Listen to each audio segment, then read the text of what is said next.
Is your Google Sheet a jumbled mess of overflowing text and cramped columns?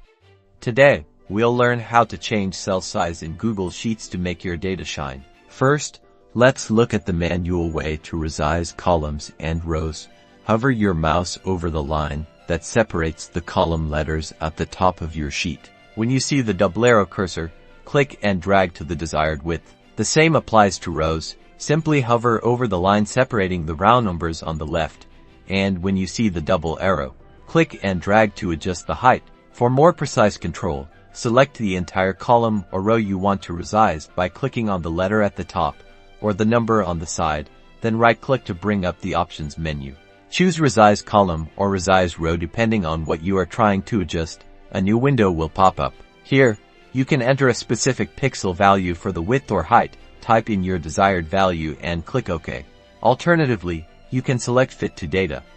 This option automatically adjusts the column or row size to perfectly fit the content within the cells. And that's it.